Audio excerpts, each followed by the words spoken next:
ஒரு நாள் காலை ராக்கி தன் வீட்டிலிருந்து வெளியே வந்தபோது அழகாக பூத்திருந்த ஒரு சிவப்பு ரோஜாவை கண்டது. அடடா, இது என்ன நிறம்?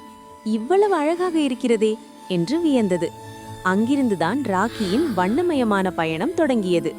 காட்டிலுள்ள மற்ற வண்ணங்களையும் தேடிப்பிடிக்க ராக்கி உற்சாகமாக புறப்பட்டது.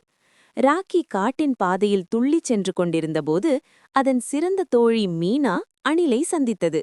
மீனா மிகவும் சுறுசுறுப்பாக குளிர்காலத்திற்காக கொட்டைகளை சேகரித்துக் கொண்டிருந்தாள்.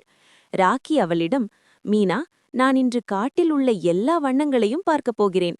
நீயும் என்னுடன் வருகிறாயா என்று கேட்டது. மீனாவும் மகிழ்ச்சியுடன் சம்மதிக்க இருவரும் சேர்ந்து பயணத்தை தொடர்ந்தனர்.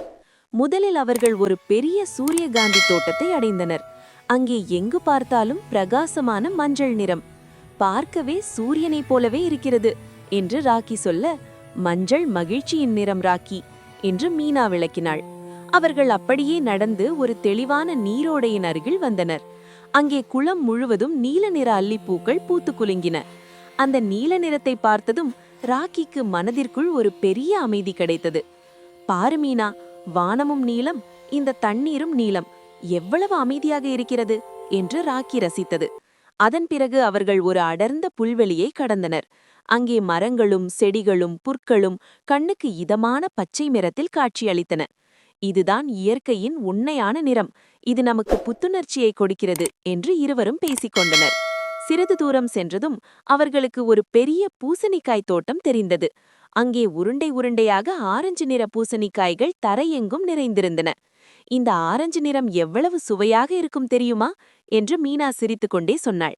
அப்போது திடீரென வானத்தில் மழை மேகங்கள் சூழ்ந்தன.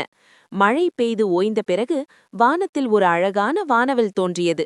அதில் ராக்கி தான் பார்த்த அனைத்து வண்ணங்களையும் இன்னும் சில புதிய வண்ணங்களையும், ஊதா, கருநீலம், ஒன்றாக கண்டது. அப்பப்பா, எத்தனை வண்ணங்கள்! இந்த உலகம் எவ்வளவு அழகானது என்ற ராக்கி ஆனந்தத்தில் துள்ளி குதித்தது. சூரியன் மறையும் நேரம் வந்தது. வானம் மெல்ல சிவப்பாக மாறத் தொடங்கியது.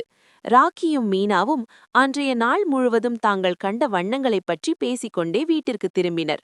ஒவ்வொரு வண்ணமும் ஒரு தனி அழகு, ஒவ்வொரு வண்ணமும் ஒரு தனி உணர்வு என்பதை ராக்கி புரிந்து கொண்டது. அந்த அழகான நினைவுகளுடன் காட்டின் அமைதியில் ராக்கி மெதுவாக கண்ணயர்ந்தது.